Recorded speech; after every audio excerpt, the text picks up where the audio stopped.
Halo, selamat malam. Mungkin kita belum mengenalkan diri juga. Wah, Jadi kami adalah kurator dari pameran mengingat 25 tahun reformasi yang berlangsung juga di Lavi Gallery, salah satunya. Jadi sebenarnya pameran ya aku sekaligus. Jadi ini Dwiki, saya Safitri. Jadi kalau udah pernah ke pamerannya, terima kasih banyak sudah mengunjungi pamerannya. Sekarang sekarang masih buka di 4 tempat. Hari ini tutup Sabtu, hari terakhirnya. Jadi sudah buka, pertama kali kita buka di Kedai Kebun Forum tanggal 20 Februari kemarin. Lalu di Ruang Mes 56 24 Februari sampai 11 Maret itu hari ini.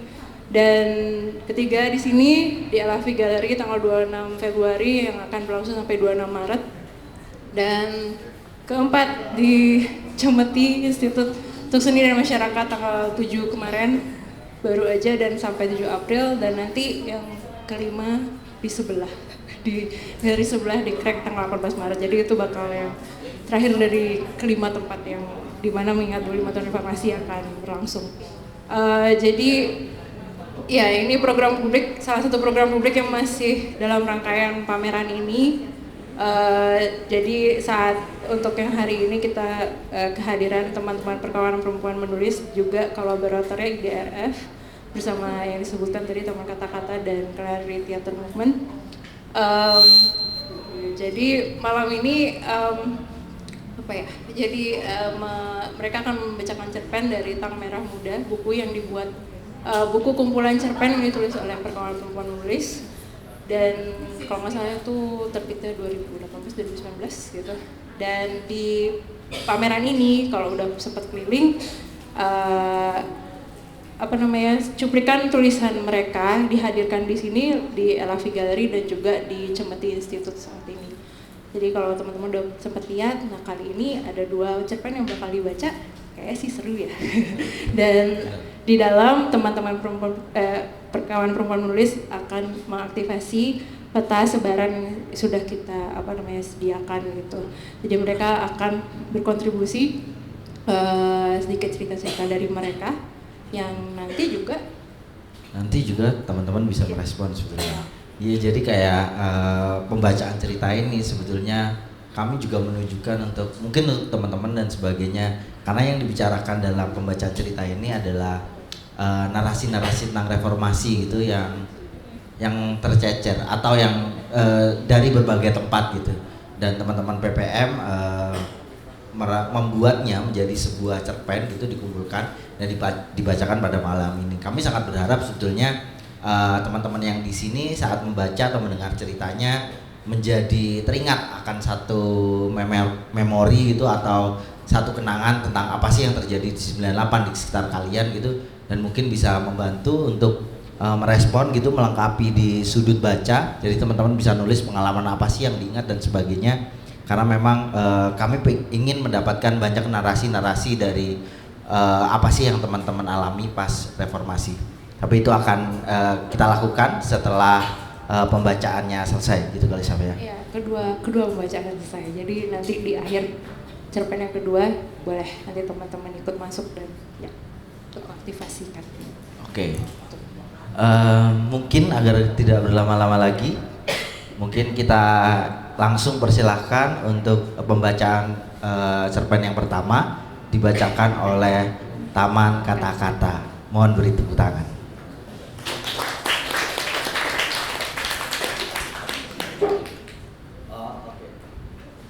Apa? Oh iya, mengingatkan para audiens untuk men-silent HP ya, biar tidak terganggu performance-nya. Terima kasih.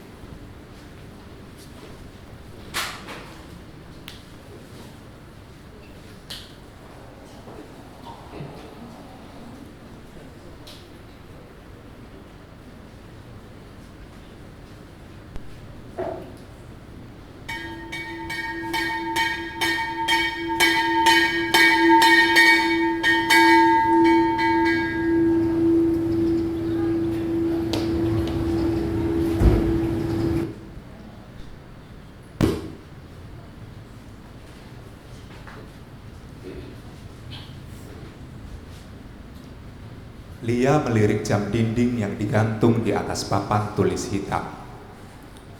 Baru pukul 10.30 siang. Jam istirahat yang berlaku 30 menit sudah habis sejak setengah jam lalu.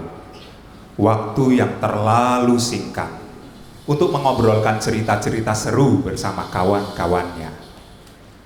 Di depan, Bu Monik masih komat kamit membacakan sesuatu. Bu Monik mengajar pelajaran bahasa Indonesia.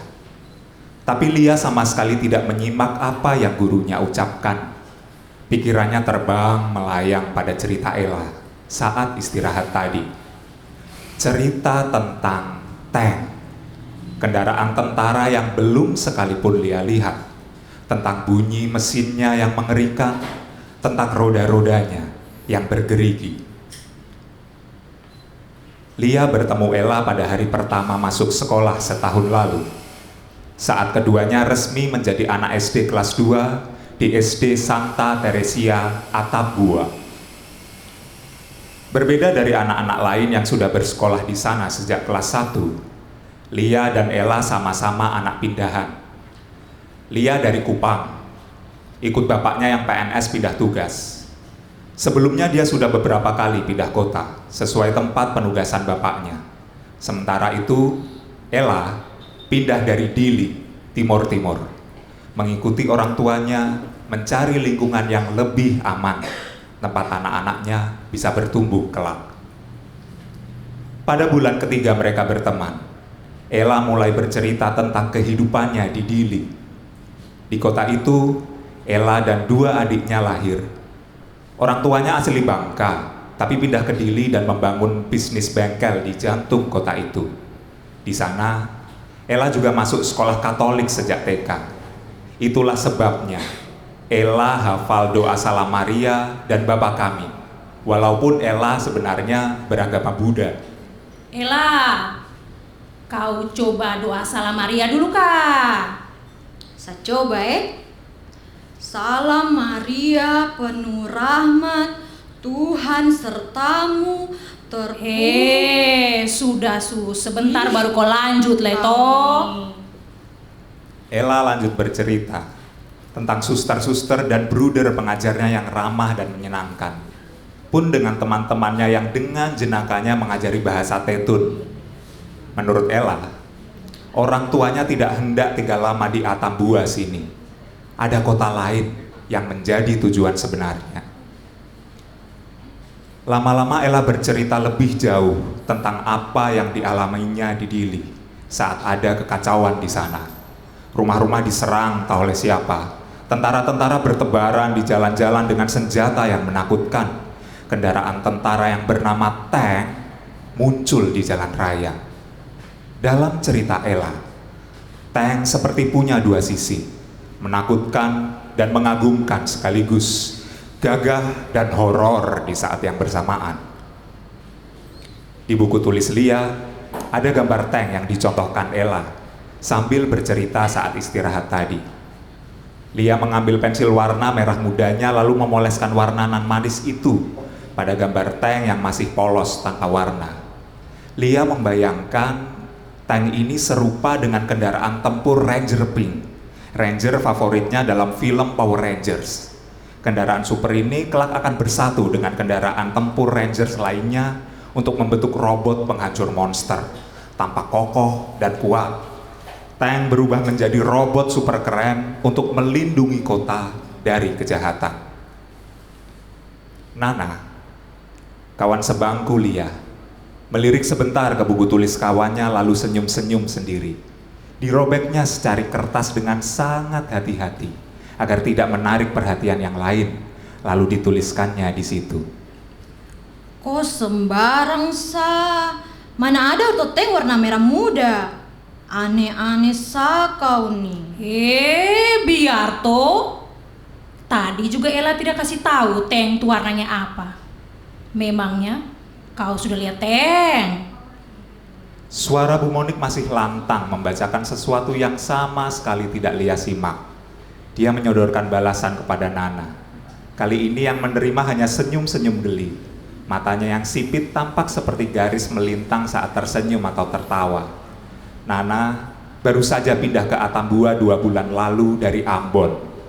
Bersama kedua orang tuanya, Nana pindah demi menghindari kekacauan yang tengah menyelimuti kota itu.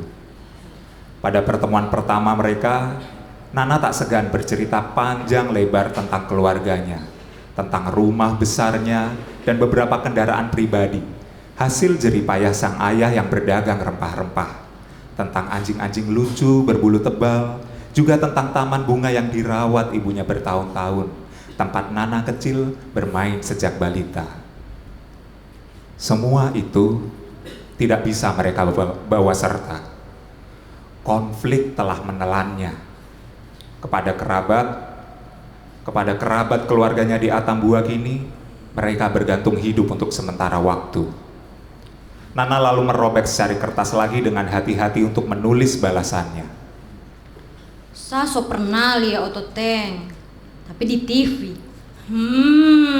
Saya kira kau sudah lihat langsung pas di Ambon. Saya tidak tahu di Ambon sampai ada tank atau tidak. Tapi sekitar rumah waktu itu tidak ada. Nah, terus di Ambon adanya apa? Yang saya pernah kasih tahu ke kau tuh, rumah-rumah mereka bakar, lempar batu, lempar molotov. Tapi kalau tank saya tidak lihat. Nana, Lia.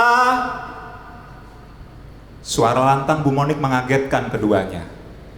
Rupanya sudah berapa waktu Bu Monik memperhatikan tingkah mereka yang menyorong-nyorong kertas secara bergantian dan senyum-senyum sendiri. Bawa itu kertas ke sini, cepat. Lia langsung ciut. Dia meremas kertas-kertas itu dan menggesernya ke dekat Nana. Maksudnya agar Nana membawakannya kepada Bu Monik. Tapi suara lantang Bu Monik kembali menghentak keduanya. Mereka lalu maju bersama-sama membawa surat-suratan itu. Gara-gara itu tank tuh. Tuhan yang Maha Rahim, aku menyesal atas dosa-dosaku. Nana, kau juga doa kak? Kau sayang berdoa, gara-gara kopong tank tuh. Di ruang guru BP itu, 3 patung ditata rapi di atas meja. Patung Yesus, Bunda Maria, dan Santa Teresia yang jadi santa pelindung sekolah. Nana dan Lia berlutut di hadapan ketiganya, sambil berkali-kali mengucapkan doa tobat. Sambil mengatupkan tangan, jari-jari tangan mereka turut menghitung sudah berapa kali doa tobat yang mereka ucapkan. Lia menangkap 2 kali. Berarti mereka masih harus mengulangnya lagi sampai 10 kali dalam keadaan berlutut. Tetap lanjut berdoa Bapak mau pi kantin dulu. Siapa? Akhirnya, aduh Tuhan sapu lutut pun sakit.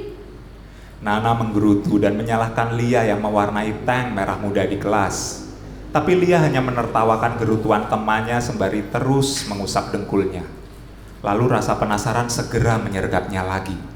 Masih tidak percaya dia kalau kekacauan di Ambon yang disaksikan Nana tidak menghadirkan kendaraan super semacam tank. Ih kau nih, saya so bilang selama di Ambon tidak lihat tank. Lia memanyun-manyunkan bibirnya. Ternyata tank tidak hadir di semua tempat yang ada kekacauan. Walaupun Ella menyebutnya kendaraan super, rupanya tidak semua orang membutuhkannya di saat-saat genting. Gara-gara cerita itu, Lia jadi penasaran setengah mati. Dia hendak menanyakan itu kepada bapak dan mamanya di rumah sepulang sekolah nanti. Mungkin saja bapak punya teman tentara yang bisa menunjukkan wujud tank secara langsung kepada Lia.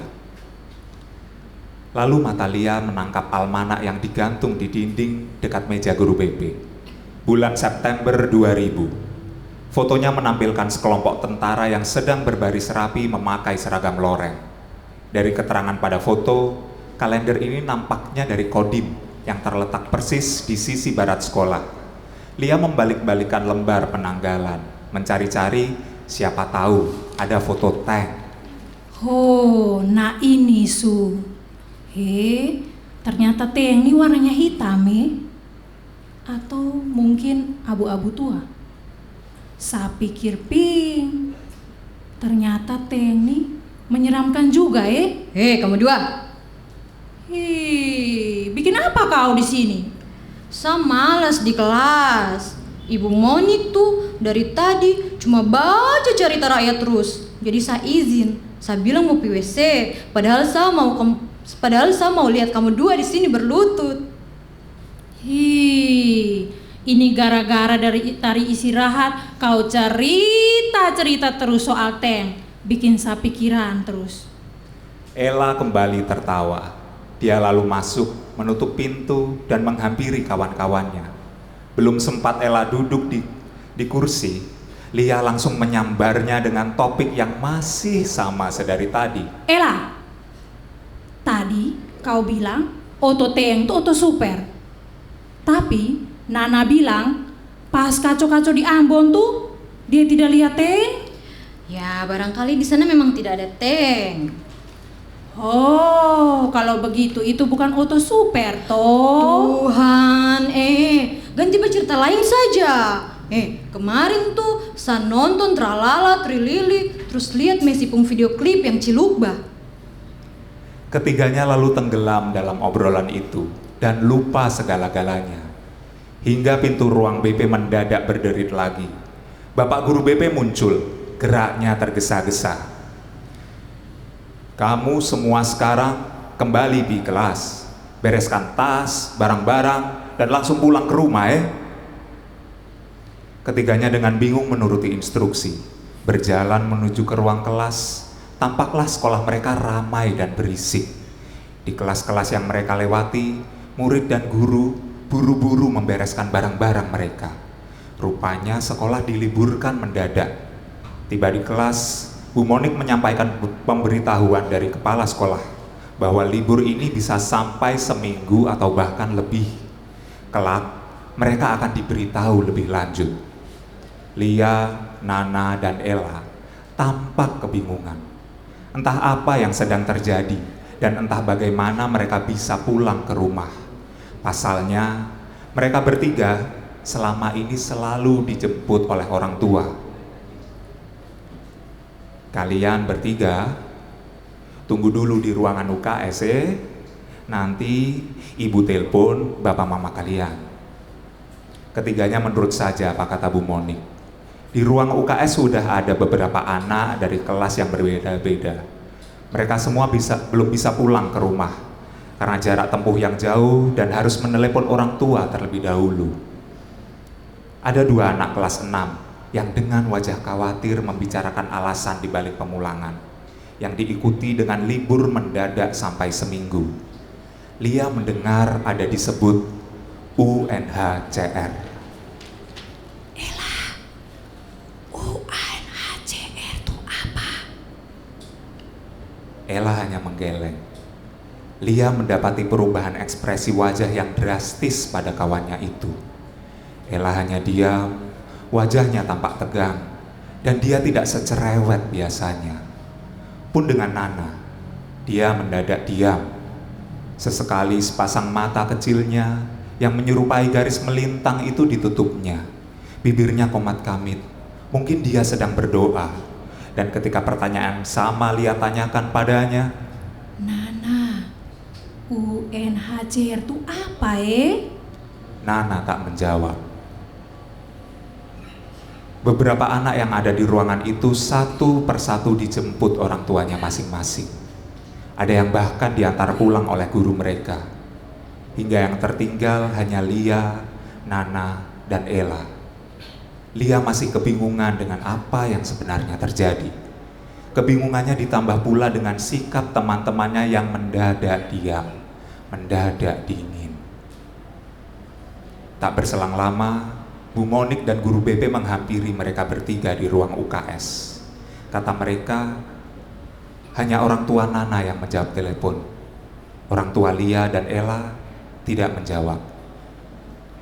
Jadi Nana akan dijemput oleh orang tuanya. Di luar sekolah, ada beberapa tentara yang siap mengantarkan Bu Monik yang akan membawa Lia dan Ella ke rumahnya dulu.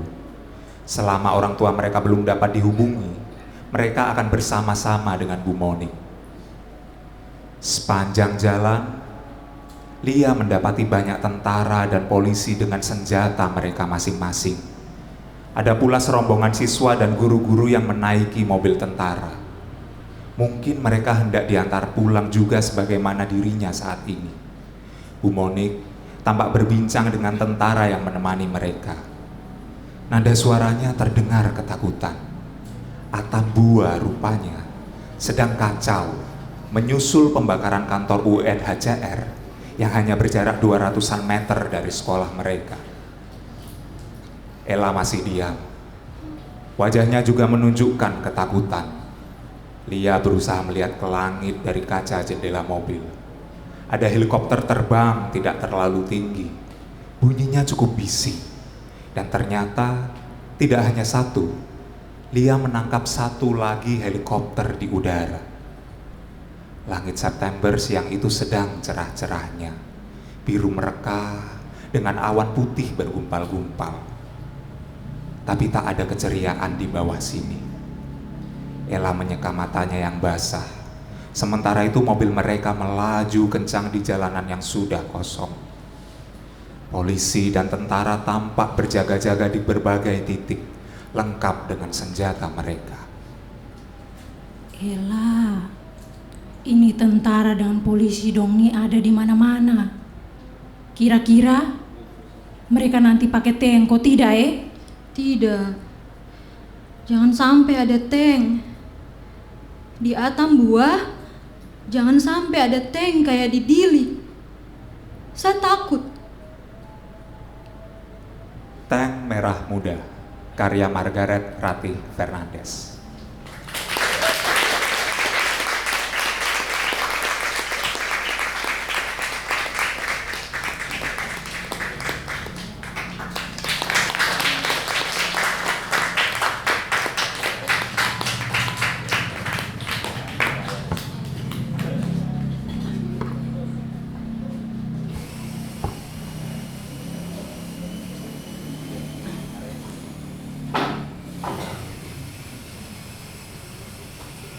Selamat malam teman-teman. Oh sorry, aku menghalangi.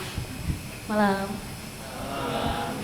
Ya, perkenalkan, saya Margaret Ratih Fernandes. Sorry, panjang namanya. Bagian dari PPM, ada Intan juga, gitu. Jadi buku ini Tank Merah Muda kami susun, kami tulis sudah hampir 4 tahun yang lalu ya, 2019. Tapi proses godok ide, mendapatkan hibah dana untuk pembuatannya dan risetnya sendiri dari 2018 gitu. Jadi udah mau 5 tahun gitu. Mungkin Intan mau menjelaskan konteks dari pembuatan buku ini dulu, silakan. Iya, jadi waktu itu kenapa cerpen-cerpen ini lahir, berawal dari kebetulan kami berenam adalah sesama pembaca. Terus kebanyakan cerita-cerita yang beredar soal reformasi itu selalu seputaran tentang aktivisme mahasiswa ataupun kerusuhan yang terjadi di kota-kota besar seperti di Jakarta atau di Solo kalau di Jawa Tengah. Nah kemudian waktu itu ketika kami berkumpul ada semacam pertanyaan yang ternyata pertanyaan itu juga kami berenam ini memikirkan itu secara kebetulan karena peristiwa politik ini lumayan besar. Kira-kira apakah mempengaruhi hal lain atau mungkin mempengaruhi sesederhana kehidupan domestik di luar kota yang terjadi kerusuhan itu. Akhirnya berangkat dari situ kami turun ke lapangan, riset masing-masing, dan ternyata memang kalau dari riset kami ada banyak hal yang itu kadang malah tidak ada hubungannya sama politik sama sekali, tapi berdampak gitu sampai sebegitunya gitu.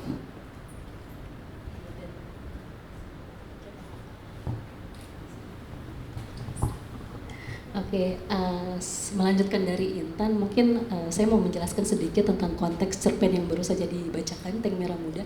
Kebetulan saya yang menulis, gitu. Jadi sebenarnya mungkin teman-teman ada yang tidak asing ya dengan background story-nya gitu. Jadi memang sebenarnya itu cerita ketika Provinsi Nusa Tenggara Timur itu setelah era reformasi gitu. Karena di banyak kota-kota besar itu banyak terjadi, nggak cuma kota besar sebenarnya, banyak terjadi kekacauan di beberapa titik di tanah air gitu. Entah kenapa di akhir tahun 90-an sampai awal 2000-an itu Provinsi NTT itu kayak jadi tempat pelarian orang-orang dari daerah-daerah konflik ini gitu. Mungkin kayak di cerita tadi kan ada anak-anak dari timur-timur, jelas karena memang secara geografis dekat sekali gitu. Jadi usai referendum gitu, sempat terjadi kekacauan ya sama milisi yang didalangi oleh kita tahu siapa gitu. Karena hasil akhirnya dari referendum itu adalah sebagian besar memilih merdeka ketimbang integrasi gitu. Akhirnya terjadi kekacauan dan para pengungsi ini eksodus gitu. Eksodus itu selama ini kan narasinya mereka pro integrasi, makanya mereka pindah ke wilayah Indonesia. Nggak sesederhana itu gitu. Jadi mereka sebenarnya banyak yang pindah itu juga karena menghindari konflik saja, karena hasil dari referendum itu milisi-milisi dari Timur-Timur sendiri yang dibackingi oleh petinggi-petinggi Indonesia itu melakukan kekacauan gitu. Nah itu satu, terus ada juga ternyata dari Ambon gitu yang di sana ada kekacauan, kaburnya juga ke kawasan-kawasan di NTT gitu. Bahkan saya pernah dengar juga gitu kayak kekacauan di Jakarta gitu, orang-orang Tionghoa yang jadi korban itu juga ternyata ada juga yang lari sampai ke sana gitu. Walaupun itu bukan tempat pelarian terakhir sih gitu. Jadi cerpen ini sebenarnya menceritakan tentang bocah-bocah gitu yang backgroundnya beda-beda, tapi ternyata ada yang dari daerah konflik dan mereka kayak tadi bahasanya saya ngobrol sama Nurul tuh mereka gosipin perang gitu. Walaupun sebenarnya kacamatanya tuh sesederhana dari kendaraan tempur gitu, yang satu anak yang nggak punya background konflik ini tuh kayak penasaran banget gitu, tank tuh kayak gimana sih bentukannya gitu. Dan dialog itu terjadi dengan teman-temannya yang punya background konflik gitu. Ya mereka ngobrol seapa adanya, bocil-bocil ngomongin pengalaman mereka aja gitu, tanpa kemudian ya pasti umur segitu kan belum tahu soal konsep trauma dan lain sebagainya, jadi sekadar cerita saja. Backgroundnya kurang lebih seperti itu gitu. Dan setelah ini akan ada cerpen berikutnya, judulnya Mareni. Kalau mungkin boleh kasih konteks sedikit juga, ini terjadi di daerah Jawa Timur, Banyuwangi khususnya. Mungkin tadi teman-teman sudah melihat di slide dan yang sudah lihat di pameran ini kan ada kayaknya satu karya ya yang ngomongin tentang pembantaian dukun santet di Banyuwangi gitu yang dilakukan oleh sepasukan ninja-ninja gitu-gitu. Nah cerita ini tuh inspired dari kejadian tersebut gitu kurang lebih. Jadi kami sekarang memberikan kesempatan kepada teman-teman yang akan membacakan cerpen kedua. Terima kasih.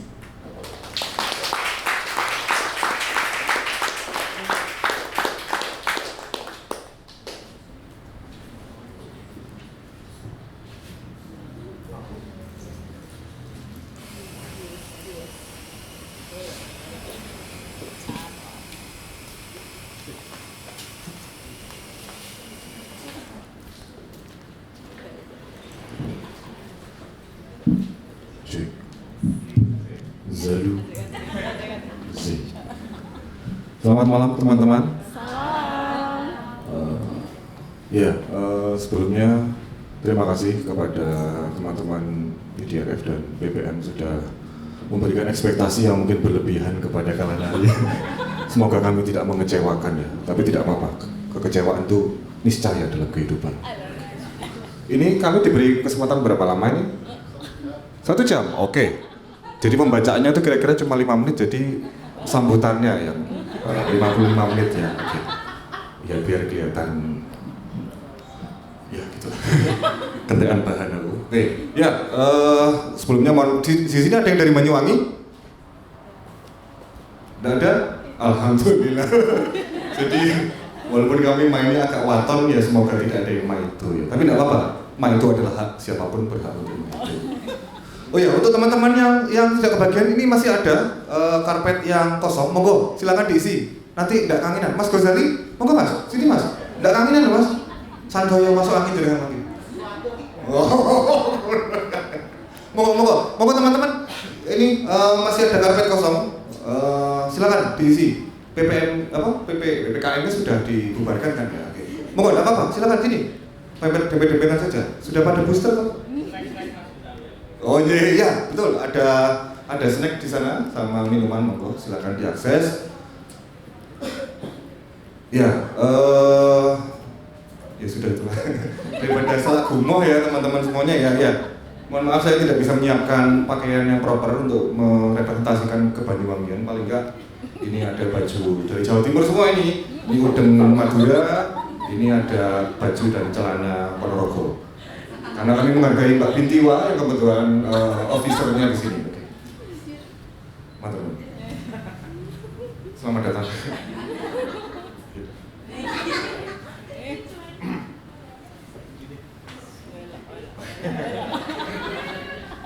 Gimik seperti tadi dibilang 1 jam cukuplah. Jadi gimiknya 55 menit, membacanya 5 menit aja. Oke. Mantap. Thank you. Tepuk tangan dong. Wah.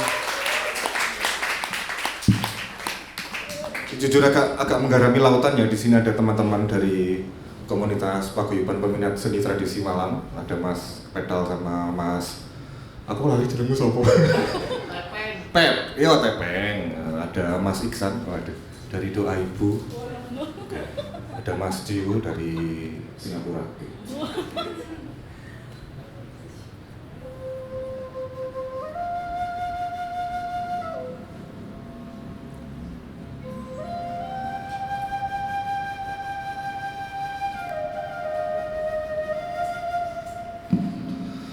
Mutu dikurangi.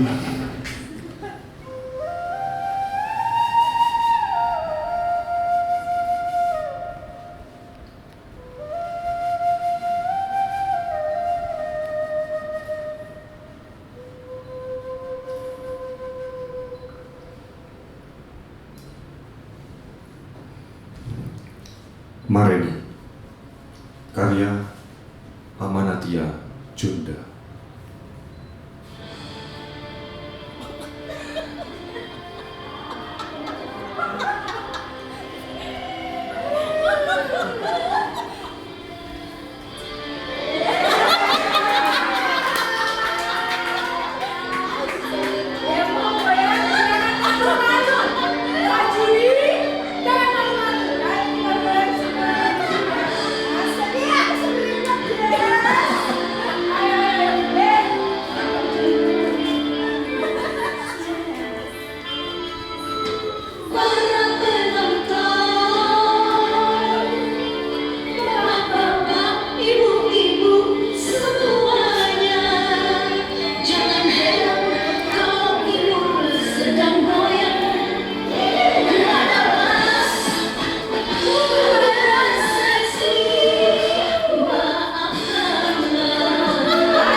Mareni, fit out.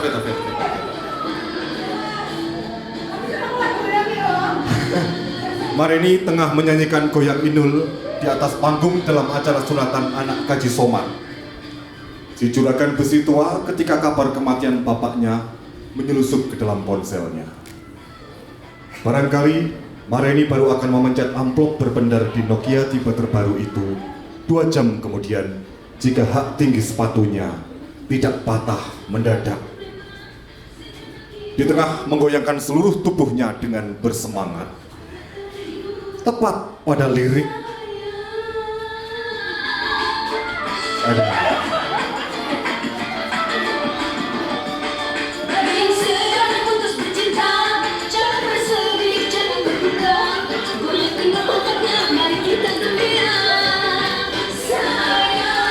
dia terjatuh. Kaki kirinya kecekluk. Sontak para mikirin agak ini. Lu mel. Fred ngombe. Oke, sambahan sih. Oh iya, paturan.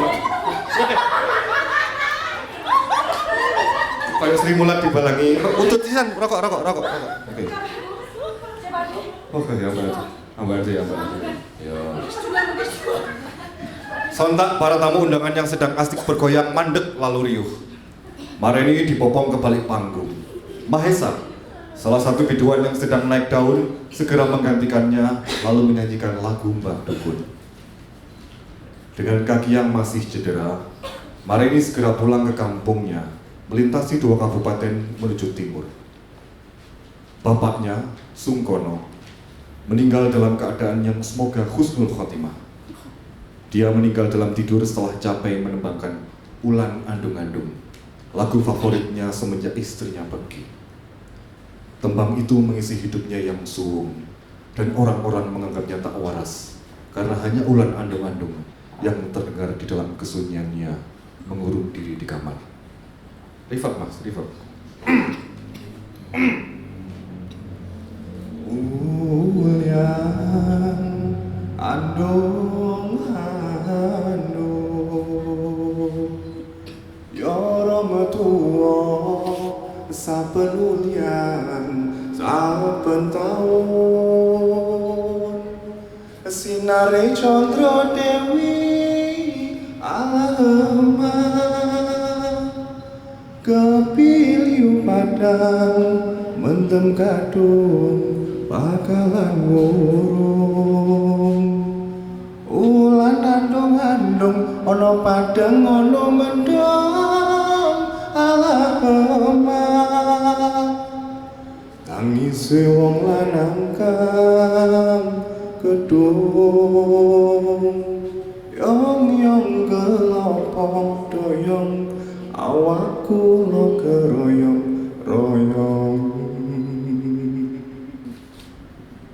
Thank you.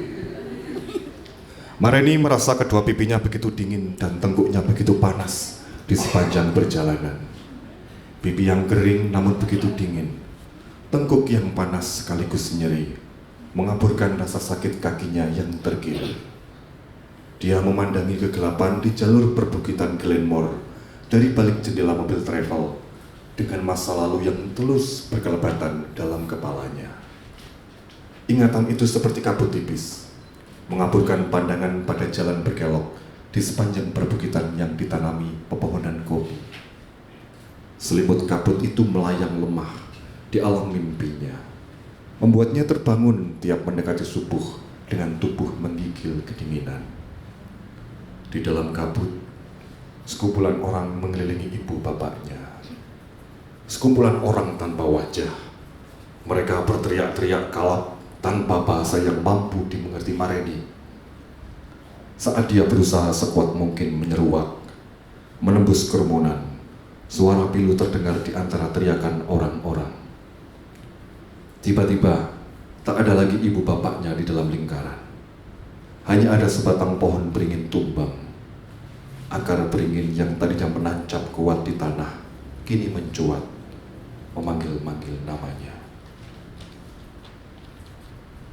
Pemakaman Sungkono berlangsung normal dan cepat.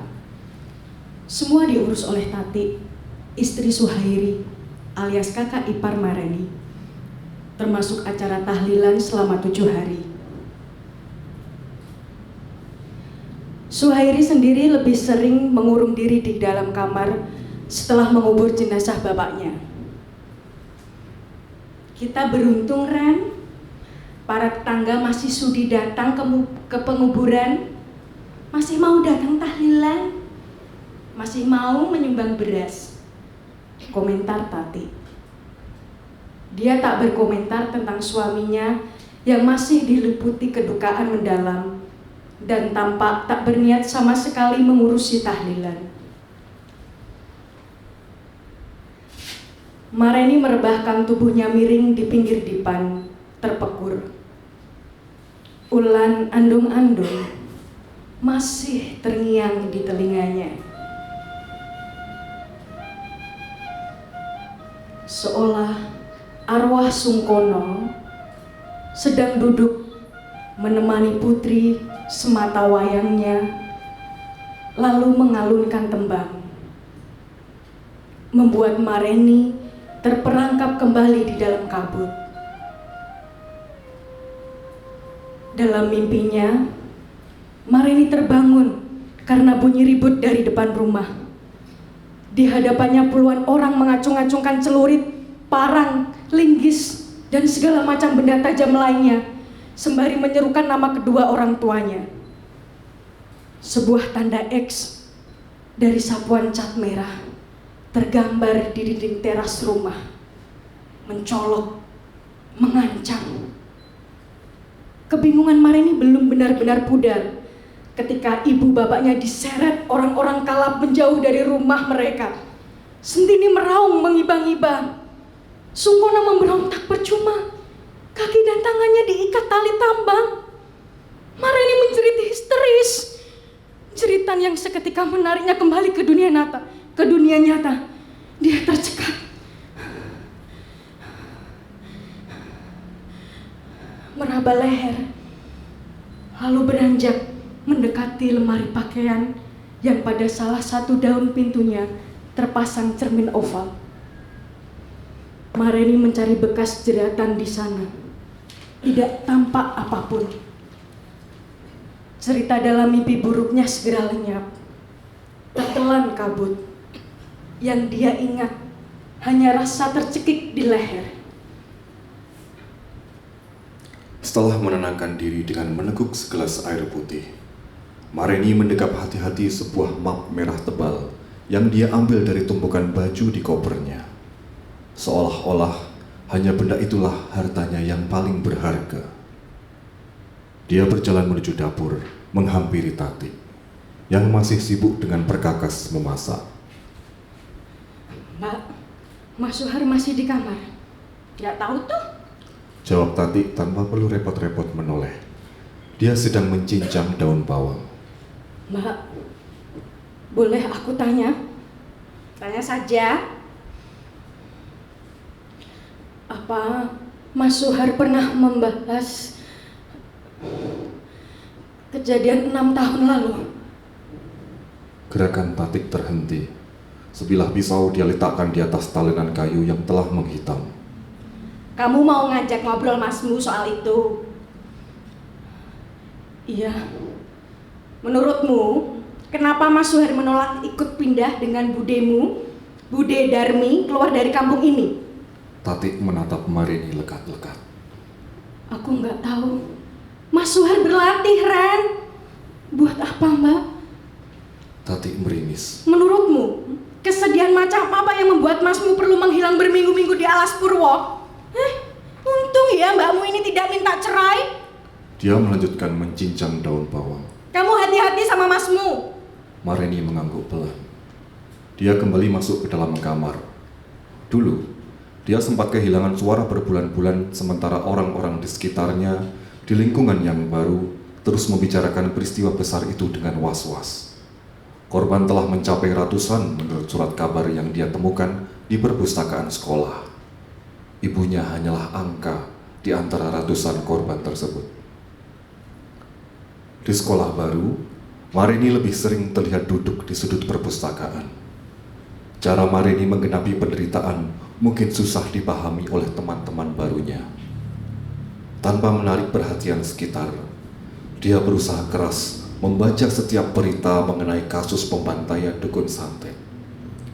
Semakin dia merasa sakit, semakin dia yakin inilah satu-satunya cara untuk melenyapkan mimpi buruknya. Diam-diam dia merobek setiap artikel yang mengabarkan perkembangan tragedi itu. Kepalanya mulai menyala. Dia mulai mampu mencerap kata, mengartikan frasa. Ada ninja-ninja berkeliaran. Ada warga berjaga-jaga di setiap jalan masuk pemukiman. Ada orang-orang gila bertebaran. Ada kiai-kiai yang berkumpul dengan raut wajah serius. Ada para pejabat bersuara. Ada desas-desus dengan skenario A, B, C, D, E, dan seterusnya, dan seterusnya. Ada yang dibantai di daerah A, B, C, D, E, dan seterusnya, dan seterusnya. Ada kasus yang diadili, ada yang tidak. Ada tim pencari fakta, ada gerakan anti tenung, dan seterusnya, dan seterusnya. Mareni seperti tersesat di atas peta berisi kabar-kabar buruk. Dia tak pernah membicarakannya dengan siapapun, tak sanggup, dan tak punya nyali. Barangkali sekarang waktu yang tepat. Mareni lelah, terus bermimpi buruk. Tak henti-henti dia merapal doa agar bapak ibunya tenang di alam barzah. Mareni mendekap map merah berisi clipping erat-erat. Ada sebuah sore yang tak pernah tercecer dari ingatan Mareni. Saat itu, dia terisak di dalam kamar. Masih mengenakan seragam putih abu-abu. Rambutnya berantakan, tanpa cermin. Dia tahu wajahnya lebih berantakan lagi. Pemuda itu tidak pantas ditangisi, ujar ibunya yang baru saja masuk kamar dan mengambil tempat duduk di sebelah putri sematawayangnya. Tangannya memilah-milah biji jagung di atas nampan anyaman. Tangisan Reni semakin keras. Apa yang sudah Isman lakukan padamu?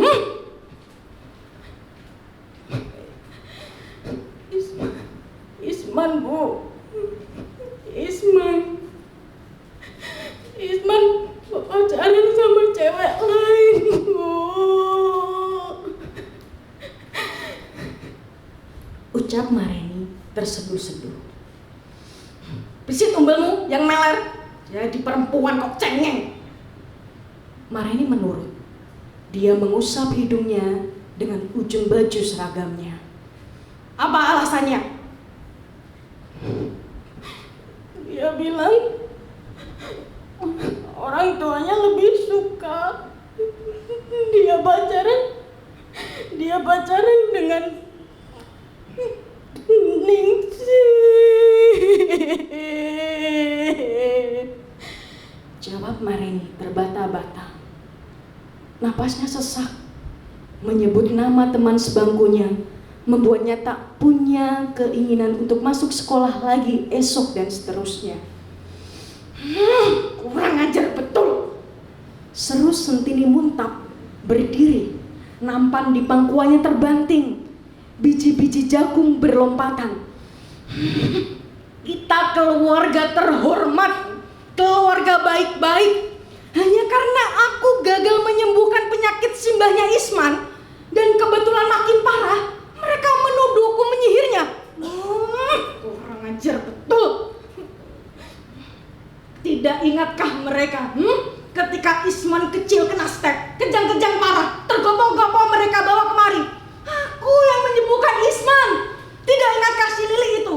Saat Kadir kesengsem Yugina penjual soto di depan balai desa, aku yang bikin mereka rujuk. Sekarang berani-beraninya anaknya menyakitimu.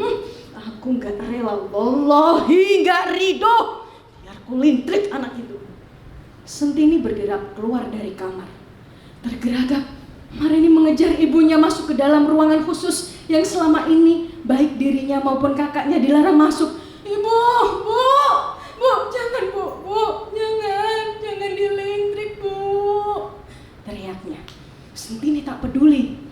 Dia mengambil setumpuk kartu ceki seukuran kartu domino yang bermotif garis dan lingkaran hitam putih di satu sisi, sementara di sisi lainnya hijau polos. Dia juga menyiapkan cawan berisi air kembang setaman. Sebelum air matamu kering dari pipimu, Hati Isman akan ibu belokkan. Dia akan langsung tergila-gila kembali padamu. Sentini duduk bersila, menghadap ke Mareni yang mulai ketakutan. Aroma wangi semerbak menguar dari kelopak mawar dan kenanga yang masih segar. Tiba-tiba, Sentini meraih salah satu kantong kecil dari lemari penyimpanan. Di dalamnya terdapat sejumput rambut dan foto Isman. Wajah Mareni semakin panik. Bu, dari mana ibu dapat ini semua, Bu? Ibumu ini selain sakti juga cerdik. Sentini mulai mengocok kartunya dan komat pamit. Bu, Reni nggak suka ibu seperti ini. Bu, Isman jangan diganggu, Bu.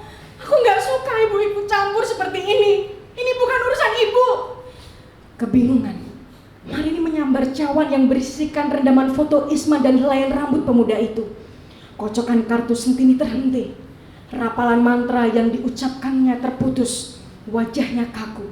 Seketika, ia menyiramkan wajah putrinya dengan air bunga setama dari baskom di dekatnya.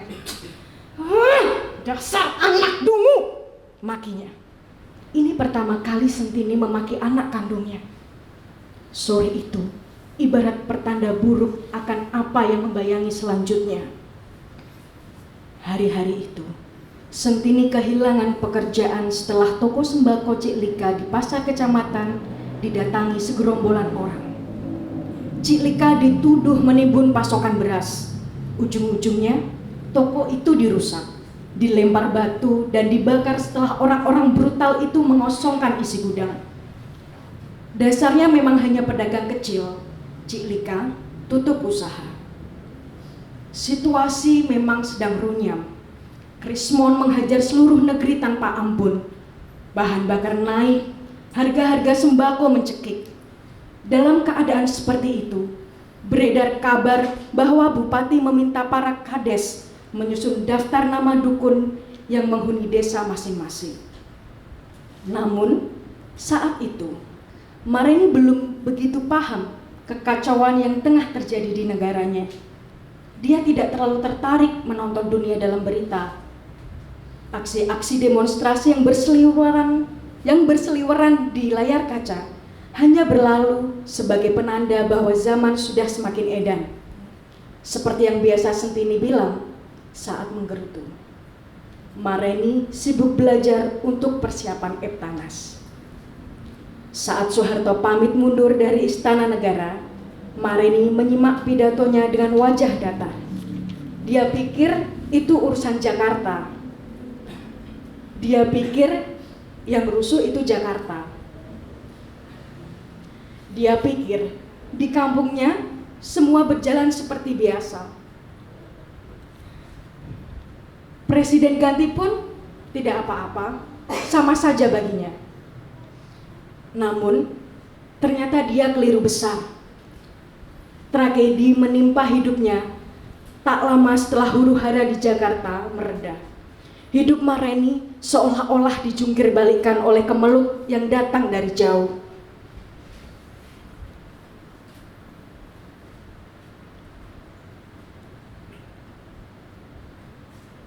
Mas Suhar, aku mau ngomong. Ucap Mareni pelan di kebun belakang rumah. Suhairi berhenti mengayunkan kapak. Dia sedang memotong bilah-bilah kayu bakar. Soal warisan, tanya Suhar menoleh. Wajahnya tak mengenakan. Soal keluarga kita. Buat apa?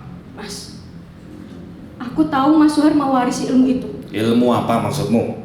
Mas Suhar paham maksudku. Jaga mulutmu, Ren, ucap Suhairi pendek. Aku sudah menjaga mulutku selama 6 tahun ini. Sekarang saatnya kita membahas ini. Mareni memberanikan diri. Apa yang perlu dibahas, Apa? Mendadak Suhar menghentikan ayunan kapaknya. Riko pingin ngomong ikhlaskan ibu. Ikhlaskan bapak. Tidak bisa. Tidak akan bisa. Dia mengangkat kapaknya lagi dan menghujamkannya pada sepotong pohon pepaya yang telah tumbang.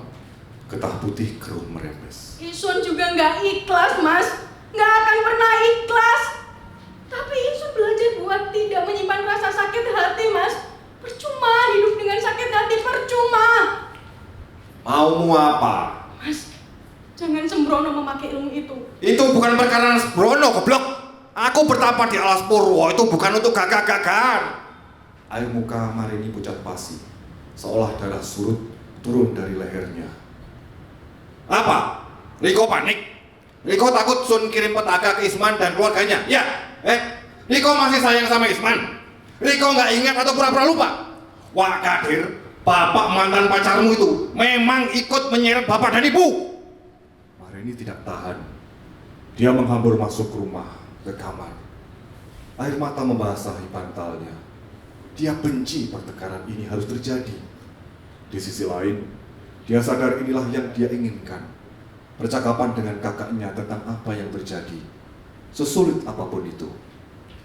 Tak lama, dia bangkit lagi, penuh tekad sembari mendekat map berisi koleksi clippingnya. Dia berlari ke kebun belakang. Suhairi masih di sana, menghisap kretek beraroma kelembat. Mau ngomong apa lagi? Mas harus baca ini dulu sebelum nekat. Ucap Marini sembari menyodorkan map. Halah, gak usah keminter. Marini tak tergoyahkan. Map itu tetap bersodor di depan hidung Suhairi. Suhairi mengambilnya, lalu membuka-bukanya dengan pandangan sinis. Malam batal sumpah pocong. Esoknya tokoh itu digantung. Ucap Suhairi membaca salah satu judul berita. Ibu dan bapak bahkan sudah ikut sumpah pocong massal yang dipimpin Kiai Mustajib sebulan sebelumnya. Kamu ingat toh? Mantan takmir dan guru ngaji pun dibantai. Sebut Marini berpindah ke posisi sebelah kakaknya. Gak cuma keluarga dukun, Mas. Ulama juga dibantai. Lihat ini. Ada selebaran.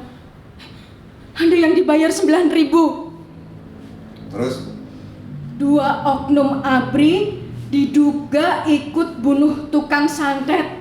PWNU dan Komnas HAM pertanyakan keterlambatan aparat.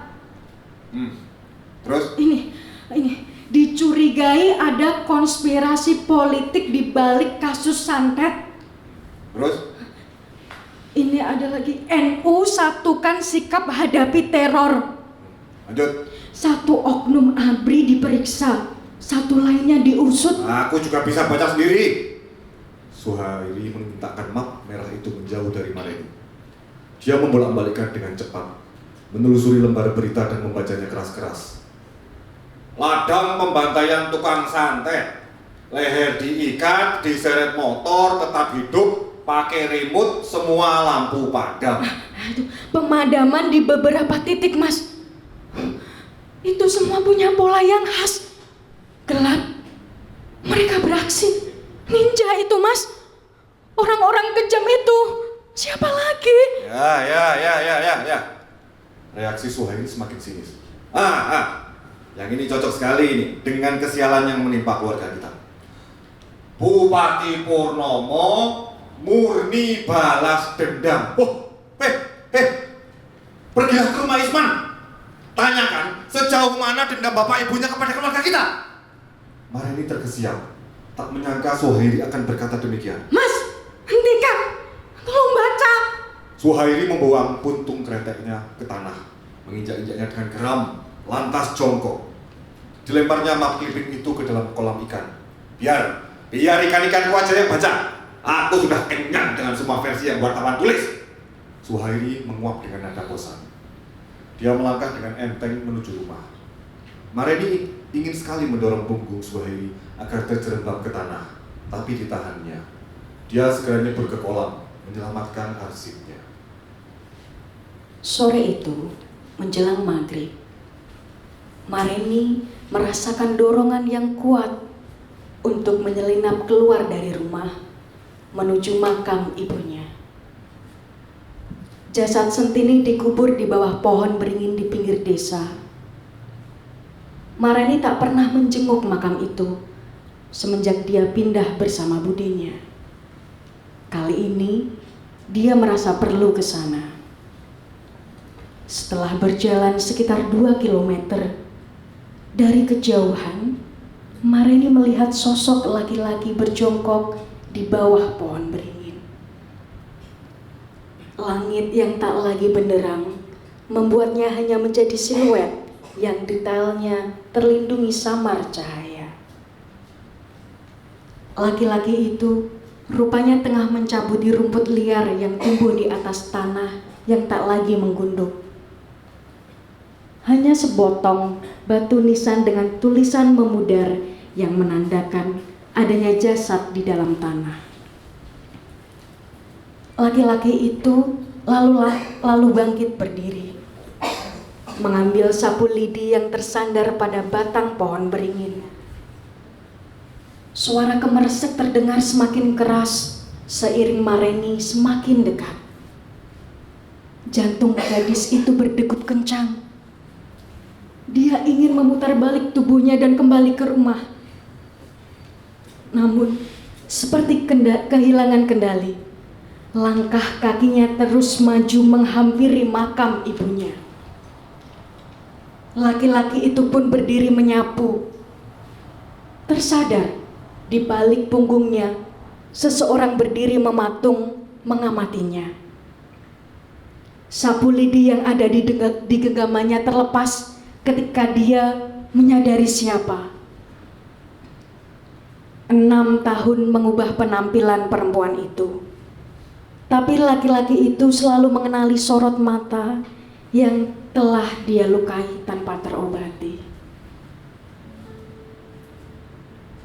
Keduanya saling berpandangan. Berkas cahaya menjelang maghrib memayungi sorot mata Isman yang redup. Sorot mata yang menyimpan lensa yang berkepanjangan, yang tak pernah terkatakan, seakan-akan hendak menguatkan diri memberi salam. Perlahan Mareni memeluk tubuh Isman. Dengan tubuh bergetar, Isman membalas pelukan itu. Kedua pasang mata mereka basah.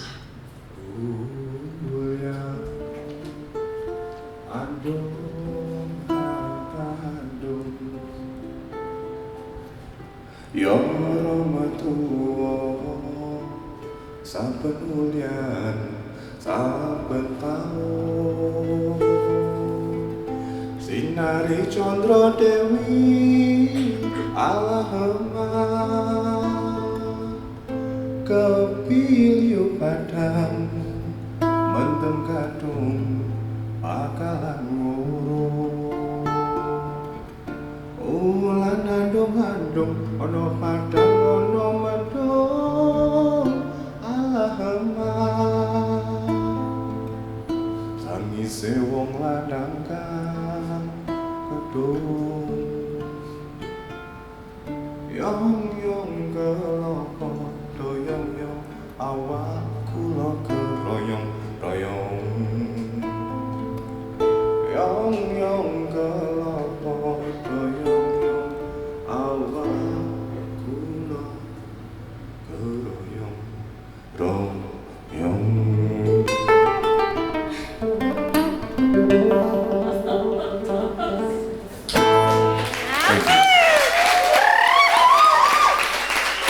Terima kasih. Semoga Mbak Amanatia tidak kecewa. Matur nuwun.